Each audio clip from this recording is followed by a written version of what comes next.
एक शायरी है कि जब मंदिरों में फूल चढ़ाने गए तो हमें यह ख्याल आया कि पत्थरों को खुश करने के लिए फूलों का कत्ल कराए हम, कि पत्थरों को खुश करने के लिए फूलों का कत्ल कराए हम, गए थे मिटाने पाप अपने जहां में एक और पाप कराए हम। जय हिंद। आप लोग को लग रहा होगा कि हमने आज का क्लास शायरी से शुरुआत क्यों किया, क्योंकि यह शायरी हमें वर्तमान की स्थिति को दर्शा रही है। क्योंकि सरकार ने अभी हाल ही में हमारे लिए एक योजना चलाई थी, इथेनॉल बाइंडिंग पेट्रोल। यह योजना क्या है, इसको पूरा विस्तार से समझ लेते हैं। इस योजना में हमें दो पॉइंट समझते हुए चलना होगा, एक प्लस पॉइंट और एक निगेटिव पॉइंट। पहले प्लस पॉइंट को देख ले, उसके बाद निगेटिव पॉइंट को देखते हैं। तो प्लस पॉइंट में क्या बताया गया था इस योजना को लागू करते समय, कि भारत के अंदर जो पेट्रोल बेचे जा रहे हैं, जो विदेशों से पेट्रोल आ रहा है, तो उसमें हम क्या करेंगे कि 20% क्या मिलाएंगे, इथेनॉल मिलाएंगे। अब इथेनॉल मिलाने से क्या होगा कि हमें पहले पूरे के पूरे 100% पेट्रोल बाहर से मंगवाने पड़ते थे, और इसके लिए भारी भरकम हमें पैसे भी देने पड़ते थे।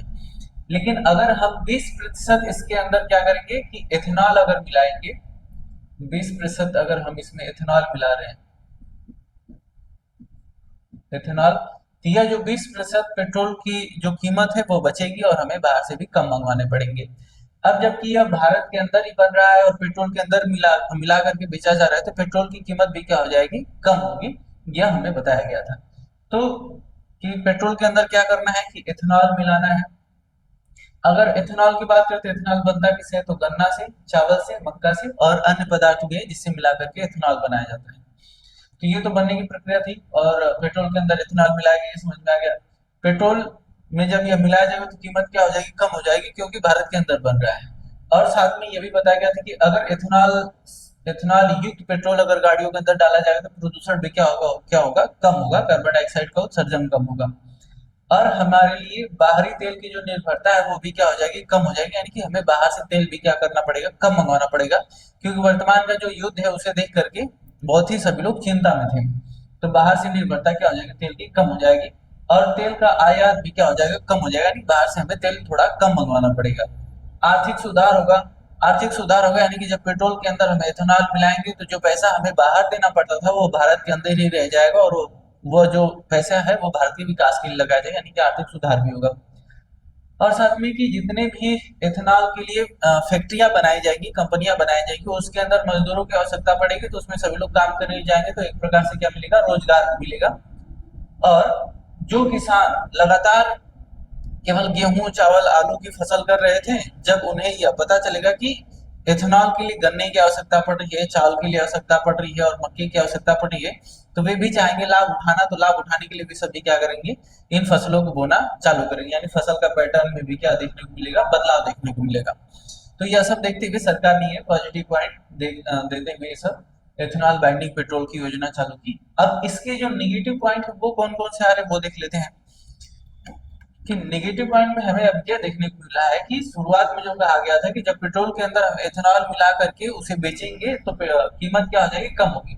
लेकिन ऐसा नहीं दिखाई दे रहा है, कीमतें उतनी है और कहीं कहीं पर बढ़ता हुआ भी दिखाई दे रहा है। तो ये उसका निगेटिव पॉइंट मिल रहा है। और साथ में हमसे यह कहा गया था कि कार्बन डाइऑक्साइड का उत्सर्जन कम होगा, यानी प्रदूषण कम होगा। लेकिन जहां जहां पर एथेनॉल की फैक्ट्रियां बनाई गई है वहां वहां पर यह देखने को मिल रहा है कि सबसे ज्यादा कार्बन डाइऑक्साइड उत्सर्जन हो रहा है वहां पे। जो कण है कार्बन के बहुत ज्यादा उत्सर्जित हो रहा है, और जब वे कण पादपों की पत्तियों पर, पेड़ों की पत्तियों पर जाएंगे तो जो पत्तियां होती है वो क्या करती है, प्रकाश संश्लेषण करती हैं। जब पत्तियों के छोटे छोटे छिद्र पूरी तरह से बंद हो जाएंगे इन कणों से, तो वो प्रकाश संश्लेषण नहीं कर पाएंगे। ऑक्सीजन और कार्बन डाइऑक्साइड का जो उत्सर्जन है, जो अवशोषण है, वो नहीं कर पाएंगे, जिसकी वजह से पेड़ पूरी तरह से क्या हो जाएंगे, सूख जाएंगे। तो ये भी एक नेगेटिव पॉइंट बहुत ही देखने को मिल रहा है, तो ये भी खराब है। साथ में कि एथेनॉल के आने से महंगाइयां भी धीरे धीरे बढ़ना शुरू हो गई है। महंगाइयां क्यों बढ़ रही है, क्योंकि एथेनॉल में उपयोग किया जा रहा है गन्ने का अधिक मात्रा में उपयोग किया जा रहा है। तो जब गन्ने से अगर एथेनॉल बनना चालू हो जाएगा तो चीनी वाली कंपनियां क्या हो जाएंगी, ठप पड़ जाएंगी। यानी कि अब गन्ना जहां पर जाना चाहिए था, मतलब चीनी बनने के लिए, वहां पर ना जा करके अब एथेनॉल वाली फैक्ट्री में जा रहा है। तो गन्ने का उपयोग एथेनॉल बनाने के लिए अधिक किया जा रहा है, जिसकी वजह से चीनी का निर्माण क्या हो रहा है, कम हो रहा है। और जबकि भारत के अंदर सभी जगहों पर चीनी कि जो मांग है वो बहुत ज्यादा है, क्योंकि मिठाइयाँ बनाना, चाय बनाना, हर समय चीनी की आवश्यकता पड़ती है, तो चीनी का निर्माण क्या हो रहा है, कम होना शुरू हो गया है। तो जब चीनी का निर्माण कम होगा और मांग उतनी बढ़ती रहेगी तो इसकी कीमत भी क्या हो जाएगी, बढ़ जाएगी, यानी चीनी की कीमत भी धीरे धीरे बढ़ने लग रही है। चीनी के निर्माण न होने के कारण केवल इथेनॉल ही नहीं है, बल्कि कहीं कहीं पर जो उत्पादन है वो भी देखने को मिला है कि गन्ने का उत्पादन बहुत ही कम स्तर पर करा जा रहा है, तो ये भी एक चीनी के महंगे होने के कारण हो सकता है। और साथ में कि जो इथेनॉल का निर्माण है वो चावल, मक्का के द्वारा हो रहा है, साथ में गन्ना से तो हो ही रहा है। अगर इन सभी को हम भेज देते हैं इथेनॉल बनने के लिए, तो इनसे जो उत्पन्न होने वाला चारा है वो किसानों को नहीं मिल पाएगा, और जब जो चारा किसानों को नहीं मिल पाएगा तो किसान चारा खरीदने के लिए जाएंगे, और जब किसान चारा खरीदने के लिए दुकानों पर जाना शुरू करेंगे तो चारा की कीमतें भी क्या हो जाएंगी, बढ़ जाएंगी। ठीक है ना, और जब कीमत बढ़ेगी तो फिर किसानों को समस्या उठानी पड़ जाएगी। तो एक तो गन्ना की वजह से चीनी की कीमतें बढ़ गया, और साथ में अगर और मक्का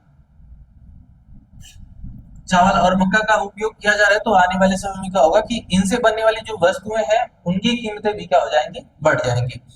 और साथ में चावल, मक्का और जब गन्ना को जब उत्पादन करना होता है तो इनमें अधिक से अधिक पानी देना होता है, यानी सिंचाई करना पड़ता है।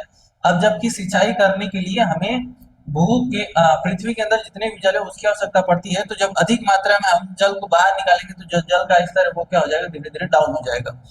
तो ये भी एक समस्या है। और साथ में अगर इसके द्वारा लोगों को लाभ मिलने लगा बेचने के बाद, तो सभी लोग क्या करेंगे, लगातार एक ही फसल का उत्पादन करेंगे, और जब लगातार एक ही फसल का उत्पादन करेंगे तो उसकी वजह से मिट्टी की जो गुणवत्ता है वो क्या हो जाएगी, खत्म हो जाएगी, जिसमें दूसरे फसलों का उत्पादन नहीं करा जाएगा। ये समस्या हो गया। छोटे किसानों के पर प्रभाव पड़ने वाला है। छोटे किसानों पर क्या प्रभाव पड़ेगा, क्योंकि जो किसान है जब इसे बाजार में लेके जाते हैं बेचने के लिए, तो वहां के जो अधिकारी होते हैं वे मनमानी भाव से उनके उत्पादन को क्या करते हैं, खरीदते हैं, जिसकी वजह से छोटे किसान क्या हो जाएंगे, प्रभावित होंगे। और जो पुराने परिवहन है उसके अंदर समस्या देखने को मिल जाएगी। जो 2023 से पहले के जितने भी वाहन बनाए गए हैं जिसके अंदर E20 के गुणवत्ता नहीं डाली गई है, जब उसके अंदर इथेनॉल युक्त पेट्रोल को डाला जा रहा है तो उनके अंदर भी कई खराबियां देखने को मिल रहा है। तो ये सब निगेटिव पॉइंट्स हैं, और धीरे धीरे बहुत से निगेटिव पॉइंट देखने को मिल रहा है। तो सरकार ने तो योजना हमारे लिए चलाया था कि इससे लोगों को लाभ होगा, लेकिन लाभ न होकर के वहां पे दिखाई दे रहा है कि समस्या ही समस्या देखने को मिल रहा है। ये सब हो गया। अब इसमें अगर एक कार्बन को लेकर के देखिए कि कार्बन उत्सर्जन को अगर कम करना है तो सरकार एक चीज कर सकती है कि हर गांव में बायोगैस का प्लांट लगवा सकती है। अब बायोगैस का प्लांट लगवाने के लिए ज्यादा एरिया की आवश्यकता भी नहीं पड़ती है, और वहां पर क्या होगा कि जब बायोगैस का प्लांट लगाया जाएगा तो उसमें क्या क्या देना होता है, गोबर देना होता है, और साथ में अपशिष्ट पदार्थ तो देना होता है। और अगर गोबर हर गांव में अगर ये बायोगैस का प्लांट अगर स्थापित हो गया, वहां पे अगर गोबर जाने लगा तो गोबर की कीमतें एक फिक्स हो जाएंगी कि हमें इतना पर गोबर चाहिए। तो जितने भी गांव के लोग हैं वे सभी लोग क्या करेंगे कि पशुओं को पालना शुरू करेंगे, क्योंकि उनको पता चल जाएगा कि अब गोबर भी क्या हो गया, बिकना चालू हो गया, तो वो सब जो गोबर फेंक रहे थे उनको फेंकने के बजाय वो सब बेचना शुरू करेंगे, तो उनकी घर में थोड़ी सी आर्थिक स्थिति सुधर सकता है। और जो अपशिष्ट पदार्थ है, यानी कि जो छिलके वगैरह जो फेंक दिए जाते हैं उनको भी इकट्ठा करके रख देंगे, क्योंकि दोनों का एक निश्चित दाम फिक्स कर दिया जाएगा, जिसकी वजह से वो सब बेचेंगे तो उन्हें कुछ पैसा मिल जाएगा। और हर गांव में एक डेयरी भी फिक्स कर दे, थोड़ी सी बड़ी डेयरी होनी चाहिए, जिससे लोग गोबर भी बेच करके पैसे कमा पाए और डेयरी यानी कि दूध बेचकर भी पैसे कमा पाए। अगर सरकार ऐसा कर देती है तो जो गैस बनने वाला है, इस गैस के द्वारा क्या होगा कि जो खाना बनाने के लिए हमें LPG गैस मंगवाना पड़ता है, उसके स्थान पर इससे भी काम चल जाएगा। और इसके द्वारा तो वाहन भी चलते हैं, तो ये हर जगह पे काम कर देगा, तो इससे कार्बन डाइऑक्साइड का जो उत्सर्जन है वो क्या होगा, कम होगा। ठीक है ना, तो ये सभी काम सरकार कर सकती है। आज की वीडियो में इसको इतना ही रखते हैं, उसके बाद मिलेंगे किसी नेक्स्ट टॉपिक पर नेक्स्ट वीडियो में। तब तक के लिए जय हिंद।